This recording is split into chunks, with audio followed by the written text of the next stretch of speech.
Hi കൂട്ടുകാരെ, നമ്മൾ ഇതുവരെ പഠിച്ചത് ദീർഘം, വള്ളി, കെട്ടുവള്ളി, ഒറ്റക്കുനുപ്പ്, ഇരട്ടക്കുനുപ്പ്, ഋകാരം, ഒറ്റപ്പുള്ളി, ഇരട്ടപ്പുള്ളി, രണ്ടൊറ്റപ്പുള്ളി എന്നീ സ്വരാക്ഷരങ്ങളുടെ ചിഹ്നങ്ങളെയാണ്. ഇതെല്ലാം നിങ്ങൾ എഴുതി പഠിച്ചിട്ടുണ്ടാവും എന്ന് തന്നെ ഞാൻ കരുതുന്നു. ഇതെല്ലാം നിങ്ങൾ എഴുതി തന്നെ പഠിക്കണം, ആവർത്തിച്ച് വായിച്ച് എഴുതി പഠിക്കണം. ഇല്ലെങ്കിൽ ഉദ്ദേശിച്ച ലക്ഷ്യത്തിലേക്ക് എത്തിച്ചേരാൻ സാധിക്കുകയില്ല എന്ന് പ്രത്യേകം പറയട്ടെ. ഇനി നമ്മൾ ഇന്ന് പഠിക്കാൻ പോകുന്ന ചിഹ്നങ്ങളെ പരിചയപ്പെടുത്താം.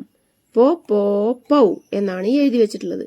ഓ, ഓ, ഔ എന്നീ സ്വരാക്ഷരങ്ങളുടെ ചിഹ്നങ്ങളാണ് നമ്മൾ ഇന്ന് പഠിക്കാൻ പോകുന്നത്. ഓ എന്ന സ്വരാക്ഷരത്തിന്റെ ചിഹ്നങ്ങളാണ് ഒറ്റപ്പുള്ളിയും ദീർഘവും. രണ്ട് ചിഹ്നം കൊണ്ടാണ് ഓ എന്ന സ്വരാക്ഷരത്തെ നമ്മൾ പ്രയോഗിക്കുന്നത്. ഇവിടെ ഏതക്ഷരമാണോ വരുന്നത് ആ ശബ്ദത്തിലാവും അത് വായിക്കുക. ഇവിടെ പായാണ് പോ എന്ന് വായിക്കും. കായാണെങ്കിൽ കോ, സായാണെങ്കിൽ സോ, മായാണെങ്കിൽ മോ, ചായാണെങ്കിൽ ചോ. ഇവിടെ വരുന്ന അക്ഷരത്തിന്റെ സൗണ്ടിനനുസരിച്ചാണ് നമ്മളിത് വായിക്കുന്നത്. അപ്പോൾ ഓ എന്ന സ്വരാക്ഷരത്തിന്റെ ചിഹ്നത്തെ മാത്രം നിങ്ങളിപ്പോൾ പഠിച്ചാൽ മതി. ഒറ്റപ്പുള്ളിയും ദീർഘവും ഇടയിലൊരു അക്ഷരവും. അപ്പൊ നമ്മൾ വായിക്കും ഓ സൗണ്ടിൽ പോ. അതേപോലെ തന്നെ പോ എന്ന സൗണ്ടിൽ ഇരട്ടപ്പുള്ളിയാണ് ഉപയോഗിക്കുന്നത്. ദീർഘവും ഇരട്ടപ്പുള്ളിയും ദീർഘവും ഉപയോഗിച്ചാൽ പോ എന്ന് നമ്മൾ വായിക്കുന്നു. ഇനി ഔ എന്ന സ്വരാക്ഷരത്തിന്റെ ചിഹ്നമാണിത്. അത് നമ്മൾ പൗ എന്ന് വായിക്കുന്നു. ഇതിനെ നമ്മൾ വിളിക്കുന്ന പേര് ഔകാരം. ചിഹ്നങ്ങളുടെ പേര് നിങ്ങൾ കൃത്യമായിട്ട് തന്നെ കാണാതെ പഠിക്കണം. എന്നാലേ നിങ്ങൾക്ക് വാക്കുകൾ എഴുതുമ്പോൾ ഏത് ചിഹ്നമാണ് എന്ന് അറിയാൻ സാധിക്കുകയുള്ളൂ. ഇനി ഈ പോ എന്ന സൗണ്ട് നമ്മൾ പഠിച്ചു. നോക്കൂ, കൊടി, പൊന്മാൻ, ഇവിടെയൊക്കെ നമ്മൾ ഓ ശബ്ദം ഉപയോഗിക്കുന്നു. കായിട്ടപ്പോ കോ, പായിട്ടപ്പോ പോ. കൊടി, പൊന്മാൻ. ഓ ശബ്ദത്തില് നോക്കൂ, ഇരട്ടപ്പുള്ളിയും ദീർഘവും വന്നാൽ ഓ എന്ന് നീട്ടി വായിക്കണം. അക്ഷരം ഏതാണോ വരുന്നത് ആ സൗണ്ടിൽ. ഇവിടെ മായാണ് മോ, മോതിരം. ഇവിടെ കായിട്ടപ്പോ കോ, കോടതി. പൗ, പൗരുഷം. ഔ എന്ന സ്വരാക്ഷരത്തിന്റെ ചിഹ്നം ഔകാരം. പായിട്ടപ്പ പായിന്റെ സൗണ്ടിലാണ് വരുന്നത്. പൗ, പൗരുഷം. കായിട്ടപ്പ കായിന്റെ ശബ്ദത്തിലാണ് വരുന്നത്. കൗ, കൗശലം. അപ്പൊ നിങ്ങൾ വാക്കുകൾ എപ്പോഴും എഴുതുമ്പോൾ പ ഔകാരം പൗ, ക ഔകാരം കൗ. അപ്പൊ ഇത് മോ, കോ, കൊ, പോ. ഈ വ്യത്യാസങ്ങൾ അറിഞ്ഞു തന്നെ ഇത് പഠിക്കുക. ഈ വാക്കുകളൊന്നും പഠിക്കണ്ട, ഈ ചിഹ്നങ്ങളെ മാത്രം നിങ്ങൾ പഠിച്ചാൽ മതിയാകും.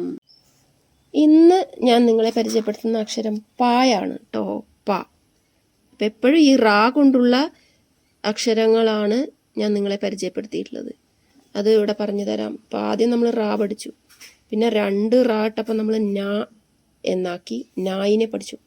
പിന്നെ നമ്മൾ ഒരു റായും അതിൻ്റെ കൂടെ ഒരു വാലും ഇട്ട് നീട്ടിയപ്പോൾ എന്തായി, വായായി. പിന്നൊരു റാ, പിന്നൊരു റാ, പിന്നൊരു റാ മുകളിലേക്ക് കണ്ടോ, സായായി. ഇതൊക്കെ നമ്മൾ എളുപ്പത്തിൽ പഠിക്കാൻ വേണ്ടിയിട്ടാണ് ഇങ്ങനെ ഉള്ള അക്ഷരങ്ങളെ ആദ്യം തന്നെ പരിചയപ്പെടുത്തിയത്. റ, ന, വ, സ 4 അക്ഷരം നിങ്ങൾ പഠിച്ചു കഴിഞ്ഞു. ഇനി റാ കൊണ്ടുള്ള ഒരു അക്ഷരമാണ്, നോക്കൂ. പക്ഷെ ഇവന് ഇത്തിരി നീട്ടണം വാലിട്ടോ. വായിക്ക് പോലെയല്ല, പായ്ക്ക് കുറച്ച് നീട്ടണം.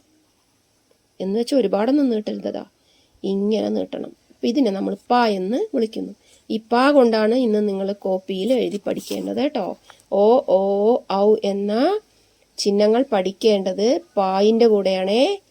അപ്പം നമുക്കിന്ന് പ എഴുതി പഠിക്കാം. പോ, പോ, പൗ. ഈ ചിഹ്നങ്ങൾ നമ്മൾ കോപ്പിയിൽ എഴുതിയിരിക്കുകയാണ്.